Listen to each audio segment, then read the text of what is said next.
የተለያዩ ሰዎች ሞት የሚባለውን ነገር እንድንፈራው በአእምሮአችንም ውስጥ ፍርሃትና የሚረብሽ ስሜትን የሚቀርጹብን ከዛም እኛ ጭራሽ ሞት የሚባለውን እውነታ እንድንረሳና ስለዚህ ጉዳይ ከማንም ፊት እንዳናወራ የሚያደርጉንስ ለምንድን ነው?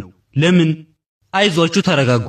እስከዛሬዋ ቀን ድረስ ስለ ሞት ሲነሳ የምትፈሩበት ምክንያት ለምን እንደሆነ ይገባኛል።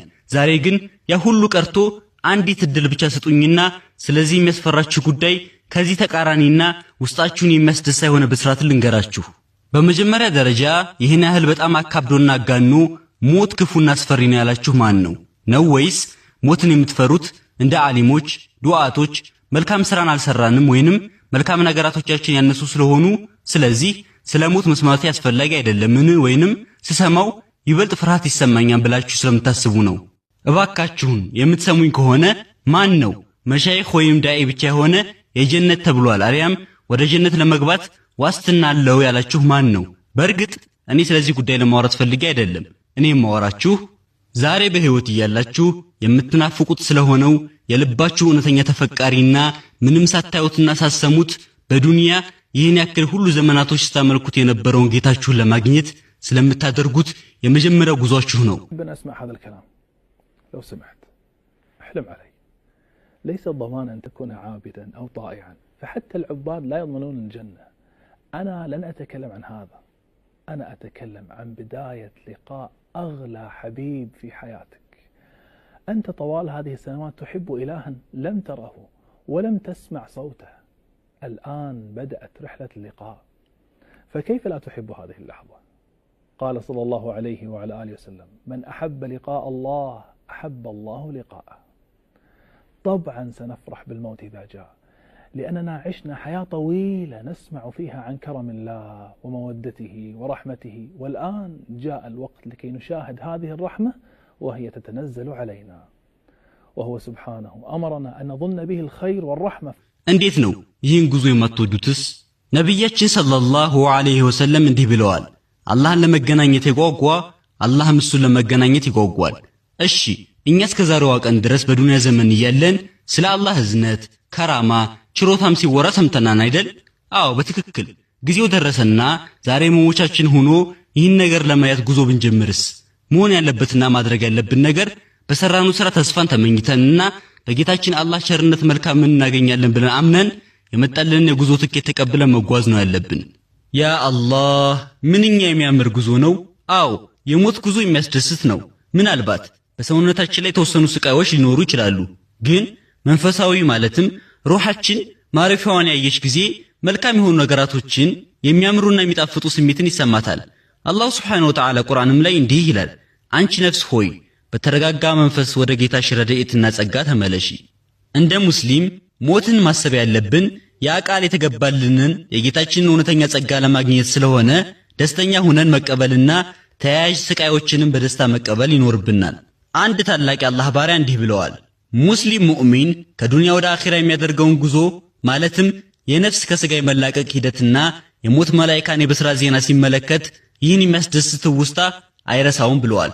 ምክንያቱም ይህ የሞት ሰዓት ለሙስሊሞች ለሙእሚኖች ቃል የተገባላቸውን ከጌታቸው ያላቸውን ደረጃ የሚመለከቱበት ሰዓት ስለሆነ። ኢማሙ ማሊክ ሰከራተል ሞት ላይ በነበሩበት ሰዓት እንደዛ ያፋቁ እንዲህ ይሉ ነበር፣ እናንተ እኮ ያን የጌታችሁን ጸጋ ታዩታላችሁ፣ አሁን ከምታስቡት በላይ ሆኖ ነው የምታገኙት ይሉ ነበር። አንዳንድ ሰዎች እንዲህ ይሏችኋል፣ ግን እኮ እኔ ሞትን የምፈራው ሌላ ሳይሆን የሰራሁትን ወንጀሌን ያ ሁሉ አላህን ያመጽኩት አጸያፊ ተግባራቶች ናቸው የሚያስፈሩኝ ይሏችኋል። እሺ ይህም ከሆነ በጣም ቀላል ነው። ለዚህ ችግር የሚሆን በቂ መፍትሄ ነግራችኋለሁ። كان الإمام مالك في آخر لحظات حياته يخشى عليه ويفيق، فإذا فاق قال يقول إنكم ستعاينون من رحمة الله ما لم يخطر لكم على بال. قد يقول قائل لكني أخشى من ذنوبي وتقصيري لهذا أخاف من لحظة الموت. طيب بسيطة، سأذكر لك الحل. اتخذ قرارا بالتوبة. በመጀመሪያ ደረጃ ያ ለሰራችሁት መጥፎ ስራ ማካካሻ የሚሆን ተገቢና እውነተኛ ተውበትን ለማድረግ መዘጋጀት አለባችሁ። ይህን በእውነተኛ ልብ ካደረጋችሁ የሚያስደስት ብስራት ልንገራችሁ። ከዚህ ቀደም የሰራችሁት ወንጀሎች በሙሉ ወደ መልካም አጀር የሚያስገኙ ተግባራቶች ይቀየራሉ። ያኔ ሞትም ሲመጣ የሞት ጉዞ ጣፋጭም ጊዜ ሆኖ ያልፍላችኋል። በተጨማሪም ቀብር ላይ ሆናችሁ ወደ አላህ በመመለሳችሁ ትኮሩበታላችሁ። በአላህ ረህመት በፍጹም ተስፋን አትቁረጡ። ተረጋጉ። ሁሉም ወንጀሎች በተውበት ይታበሳሉ። ግን እድሉ ዛሬ በዱንያ ላይ ነው ይህን ማስተካከል የምትችሉት። ምንድነው አላህ Subhanahu Wa Ta'ala ቁርአን ላይ ያለው? እናንተ በነፍሶቻችሁ ላይ ድንበርን ያለፋችሁ በፍጹም ተስፋን አትቁረጡ። አላህ እኮ ሁሉንም ወንጀል ይምራልና እሱም በዚህ ላይ ቻይ ነው። አስቡት፣ በዱንያ ላይ ወደ ቤተሰቦቻችሁ ጓደኞቻችሁ ቤት ስትሄዱ ደስ ይላችኋል። እነሱም ደስ ብሏቸው እናንተን ያስተናግሯችኋል አይደል? ታዲያ ወደ አላህ ቤትና ለአላህ ብላችሁ ጉዞ ካደረጋችሁ እንዴት ነው አላህ እንደማይቀበላችሁ የምታስቡት?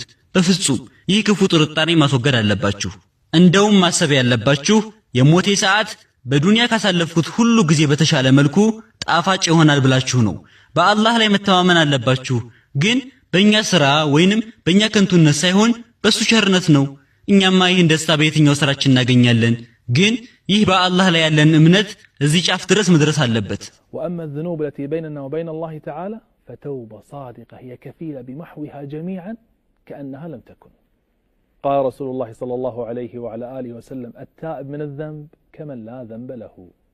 فماذا تريد أكثر من هذا؟ أخي الكريم، أختي الكريمة، الموضوع لا يستحق كل هذا اليأس.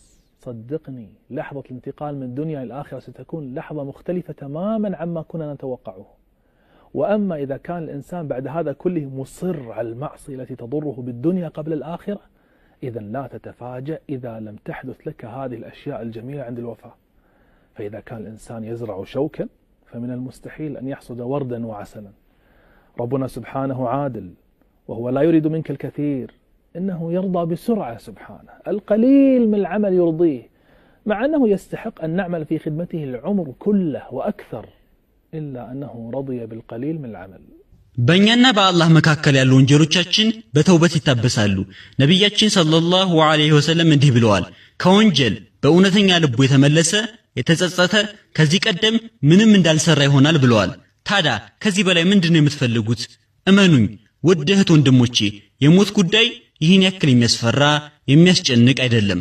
ከዱንያ ወደ አኺራ የሚደረገው ጉዞ አሁን ከምናስበው በላይ በጣም ቀላል ሆኖ ነው የምናገኘው። ግን ተውበትም ሳታደርጉ ከወንጀል ላይ ወንጀልን በመደራረብና አላህን በማመጽ ላይ ዘውታሪ ሆናችሁ በድንገት ሞት ቢመጣና ሞት ላይ ቅድም ያወራናቸውን ሁሉ ደስታና የአላህ ጸጋዎች ባይታዩአችሁ ምንም ግራ እንዳትጋቡ። ለምሳሌ አንድ ሰው እሾህን ዘርቶ አበባና ማር እንደመጠበቅ ይሆናል። ጌታችን አላህ ፍትሃዊ ነው። ብዙ ነገር እንድትጨናነቁና ብዙ እንድትሰሩ አይጨናንቅም። ያውም እድሜ ልካችንን ተጎንብሰ ማምለክና መገዛት እያለብን ግን ለዛችሁም በጣም ትንሽዬና እሱን የሚያስደስት ሥራ ብቻ እንድንሰራ ነው የሚፈልገው። ምክንያቱም አላህ በጣም አዛኝ ስለሆነ። إلا أنه رضي بالقليل من العمل. كريم سبحانه. فهذا القرار الذي نتخذه في قلوبنا سيغير قبورنا من حفرة ترابية إلى حديقة من حدائق الجنة. وجعلنا الليل والنهار آيتين فمحونا آية الليل وجعلنا آية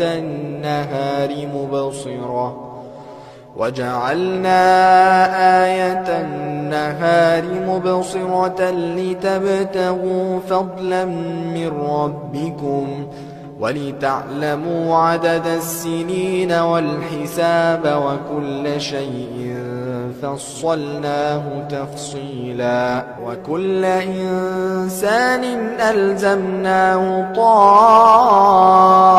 طائره في عنقه ونخرج له يوم القيامة كتابا يلقاه منشورا اقرأ كتابك كفى بنفسك اليوم عليك حسيبا من اهتدى فإنما يهتدي لنفسه ومن ضل فإنما يضل عليها ولا تزر وازرة وزر أخرى وما كنا معذبين حتى نبعث رسولا وإذا أردنا